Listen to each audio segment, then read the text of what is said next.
کی تلاش میں سفر پر نکلیں گے۔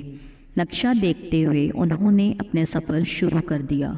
رستے میں انہیں بہت ساری مشکلات کا سامنا کرنا پڑا، لیکن وہ ہمیشہ ایک دوسرے کی مدد کرتے رہے اور آگے بڑھنے کے لیے اپنی مخصوص صلاحیتوں کا استعمال کرتے رہے تاکہ وہ کسی بھی مشکل کا ڈٹ کر سامنا کر سکیں۔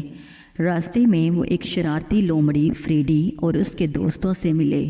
لومڑی اور اس کے دوست یہ جان گئے تھے کہ سب جانور خزانے کی تلاش میں نکلے ہیں، کیونکہ وہ بھی خزانے کو ڈھونڈنے کی کئی بار ناکام کوشش کر چکے تھے۔ انہوں نے جانوروں کو دھوکہ دینے کی کوشش کی، لیکن وہ ناکام ہو گئے۔ جانوروں نے اپنی دوستی کے مضبوط رشتے کو دیکھا اور فریڈی کے دھوکے کو سمجھ کے وہ اپنے مقصد پر قائم رہے اور سچائی کے راستے پر چلتے رہے۔ آخر کار بہت ساری مشکلوں کے بعد وہ نقشے پر دکھائی گئی جگہ پر پہنچ گئے۔ جب وہ وہاں پہنچے تو دیکھا